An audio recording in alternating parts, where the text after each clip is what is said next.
اعوذ باللہ من الشیطان الرجیم بسم اللہ الرحمن الرحیم ایاک نعبد و ایاک نستعین۔ کتاب وحی کے بیان، حدیث نمبر 7، صحیح بخاری شریف۔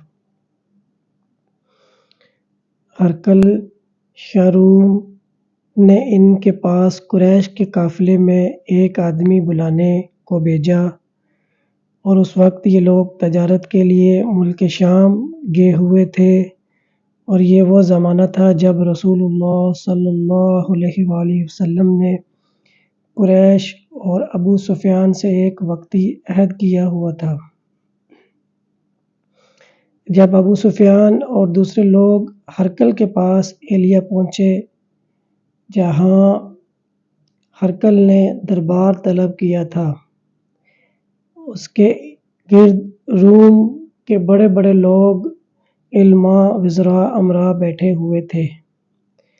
ہرقل نے ان کو اپنے ترجمان کو بلوایا، پھر ان سے پوچھا کہ تم میں سے کون شخص مدعی رسالت کا زیادہ قریبی عزیز ہے؟ ابو سفیان کہتے ہیں کہ میں بول اٹھا کہ میں اس کا سب سے زیادہ قریبی رشتہ دار ہوں۔ یہ سن کر ہرقل نے حکم دیا کہ اس کو ابو سفیان کو میرے قریب لا کر بٹھاؤ، اس کے ساتھیوں کو اس کی پیٹھ کے پیچھے بٹھا دو۔ پھر اپنے ترجمان سے کہا کہ ان لوگوں سے کہہ دو کہ میں ابو سفیان سے شخص کے یعنی محمد صلی اللہ علیہ وآلہ وسلم کے حالات پوچھتا ہوں۔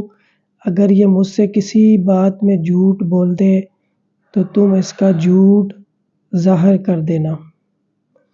ابو سفیان کا قول ہے کہ خدا کی قسم، اگر مجھے یہ غیرت نہ آتی کہ یہ لوگ مجھ کو جھٹلائیں گے تو میں آپ صلی اللہ علیہ وآلہ وسلم کی نسبت ضرور غلط گوئی سے کام لیتا۔ خیر، یہ بات جو ہرقل نے مجھ سے پوچھی وہ یہ کہ اس شخص کا خاندان تم لوگوں میں کیسا ہے؟ میں نے کہا وہ تو بڑے اونچے اعلیٰ نسب والے ہیں۔ کہنے لگا اس سے پہلے بھی کسی نے تم لوگوں میں ایسی بات کہی تھی؟ میں نے کہا نہیں۔ کہنے لگا اچھا، اس کے بڑوں میں کوئی بادشاہ ہوا ہے؟ میں نے کہا نہیں۔ پھر اس نے کہا بڑے لوگوں نے اس کی پیروی اختیار کی ہے یا کمزوروں نے؟ میں نے کہا نہیں، کمزوروں نے۔ پھر کہنے لگا اس کے تابع دار روز بڑھتے جاتے ہیں یا کوئی ساتھی پھر بھی جاتا ہے؟ میں نے کہا نہیں۔ کہنے لگا کیا اپنے اس دعوے نبوت سے پہلے کبھی کسی بھی موقع پر اس نے جھوٹ بولا ہے؟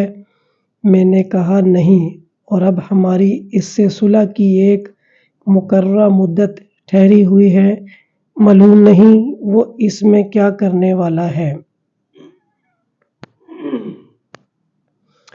ابو سفیان کہتے ہیں میں اس بات کے سوا اور کوئی جھوٹ اس گفتگو میں شامل نہ کر سکا۔ ہرقل نے کہا کیا تمہاری اس سے کبھی لڑائی بھی ہوتی ہے؟ ہم نے کہا ہاں۔ بولا پھر تمہاری اس کی جنگ کا کیا حال ہوتا ہے؟ میں نے کہا لڑائی ڈھول کی طرح ہے، کبھی وہ ہم سے میدان جنگ جیت لیتے ہیں اور کبھی ہم ان سے جیت لیتے ہیں۔ ہرقل نے پوچھا وہ تمہیں کس بات کا حکم دیتا ہے؟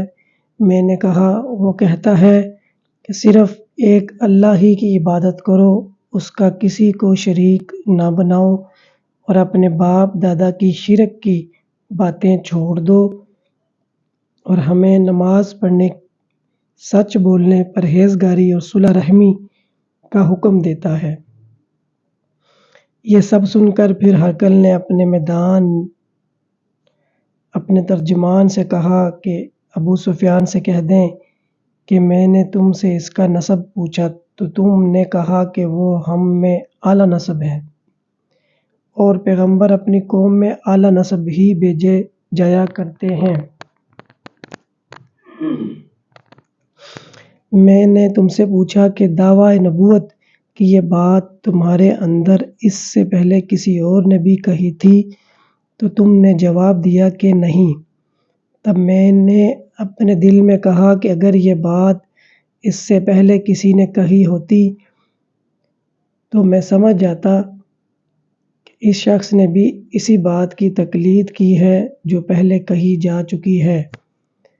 میں نے تم سے پوچھا کہ اس کے بڑے میں کوئی بادشاہ بھی گزرا ہے، تم نے کہا کہ نہیں۔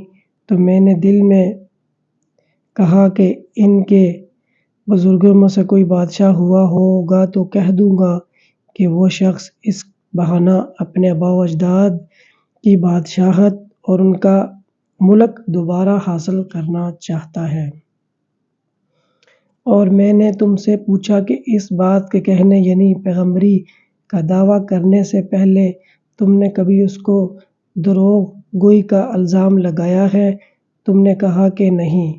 تو میں نے سمجھ لیا کہ وہ شخص آدمیوں کے ساتھ دروغ گوئی سے بچے، وہ اللہ کے بارے میں کیسے جھوٹی بات کہہ سکتا ہے۔ اور میں نے تم سے پوچھا کہ بڑے لوگ اس کے پیروکار ہوتے ہیں یا کمزور آدمی، تم نے کہا کمزوروں نے اس کی اتباع کی ہے۔ تو دراصل یہی لوگ پیغمبروں کے متبعین ہوتے ہیں۔ اور میں نے تم سے پوچھا کہ اس